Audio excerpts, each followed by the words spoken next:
ମୋ ସ୍ୱାମୀ ମୋ ନାଁ ମିନତି ଖଟୁଆ। ସାର୍ ମୋର ସ୍ୱାମୀ ଡ୍ୟୁଟି କରୁଥିଲେ, ହଠାତ୍ ତାଙ୍କର ଡ୍ୟୁଟି କରୁଥିବା ସମୟରେ ଜୀବନ ନେଇଗଲା। ସାର୍ ଏଇ ପବିତ୍ର ହସ୍ପିଟାଲ ଆଜ୍ଞା ଥିଲେ, ସିଏ ପେସେଣ୍ଟ ନେଇକି ଯାଉଥିଲେ, ହଠାତ୍ ଡ୍ୟୁଟି କରୁଥିବା ସମୟରେ ତାଙ୍କର ଜୀବନ ନେଇଗଲା। ମୋର ଛୁଆ ପିଲାକୁ ସାର୍ ମୁଁ କେମିତି ମଣିଷ କରିବି? ମୋ ଯାହା ଗୋଟେ ମତେ କିଛି ସାହାଯ୍ୟ କରନ୍ତୁ, ମୋ ଛୁଆକୁ କେମିତି ମଣିଷ କରିବି, ମତେ ତାର କ୍ଷତିପୂରଣ କରନ୍ତୁ।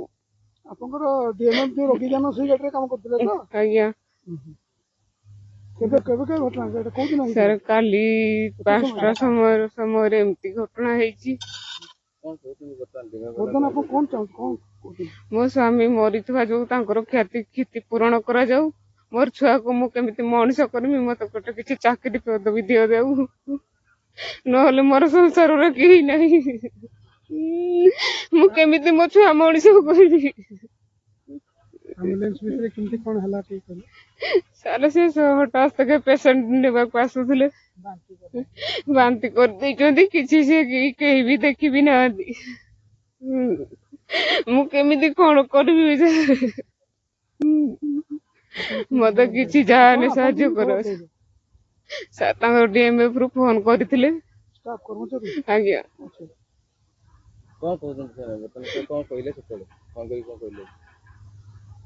ତାଙ୍କର ଡିଏମଏଫ ପିଲା କହିଲେ ଆଉ ଭାଇନା ପୁରା ସିରିୟସ ବୋଲି, ଆଉ କିଛି ଆମକୁ ଜଣେଇ ନାହାନ୍ତି।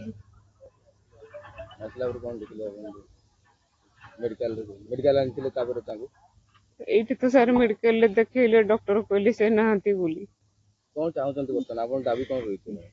ସାର୍ ମୋ ସ୍ୱାମୀଙ୍କର କ୍ଷତିପୂରଣ କରାଯାଉ, ମତେ କିଛି ଗୋଟେ ଚାକିରି ଦିଅନ୍ତୁ, ମୋର ଛୁଆକୁ ମୁଁ କେମିତି ମଣିଷ କରିବି?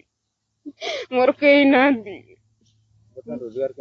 ମୁଁ ଏତିକି ଚାହୁଁଛି, ମତେ ଯାହା ହେଲେ ବି ମୋ ସ୍ୱାମୀଙ୍କର କ୍ଷତିପୂରଣ କରାଯାଉ, ମତେ କିଛି ଚାକିରି ଖଣ୍ଡେ ବି ଦିଆଯାଉ, ମୋ ଛୁଆଙ୍କର କେହି ନାହିଁ।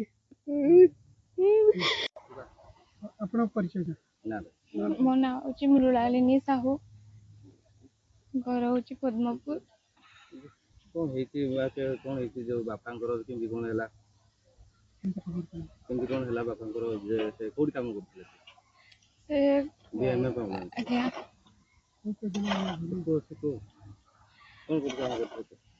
ଡିଏମଏଫ ହସ୍ପିଟାଲ କାମ କରୁଥିଲେ, ପେସେଣ୍ଟ ନେଇକି ଯାଉଥିଲେ ପବିତ୍ରା ମେଡିକାଲକୁ। ଗାଡ଼ିରେ ଆସିଲା ବେଳକୁ ଆଉ ନାହାନ୍ତି।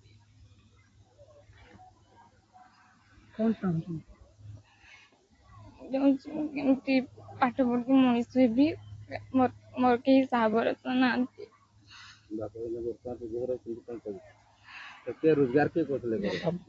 ବାପା ନି କରୁଥିଲେ, ଆଉ କେହି କରୁନାହାନ୍ତି।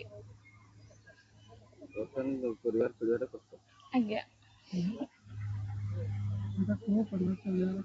ପରିବାର ଚଳିବାଟା ବହୁତ କଷ୍ଟ, କାହିଁକିନା ବାପା ନାହାନ୍ତି।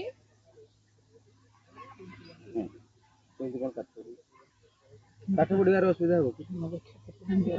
ପାଠ ପଢିବାର ଅସୁବିଧା ହବ କି? ଆଜ୍ଞା ଆପଣଙ୍କ ପରିଚୟ? मोर ना साधुचरण साहू, मु सुशील कुमार साहूंकर रिलेटिव। सीए काली एक्चुअली जाइथिले पाटना, पाटना रु रिटर्न करिया समय रे लावण्य छक पाखरे सीए कहले जे मो मुंडो टिके बुलाउची।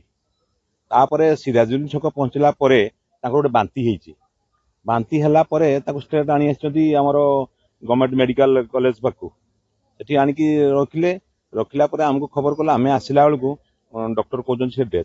हमें किछि ही जानिनु कौन सी डीएमएफ रो एम्बुलेंस रे काम करथले। 8 वर्ष हलानी काम करथन सी फार्मासिस्ट थिले। कौन कहबे तांको परिवार को सी केवल जने लोक थिले, तांको रोजगार क्षेम, तांको पाखरे आ किछि नाही। से छुआ झियोटे अछि, माटे आ केही नै तांको पाखरे। आउ सेमाने किमिति चलिबे ता पई तांकर व्यवस्था करिया दरकार।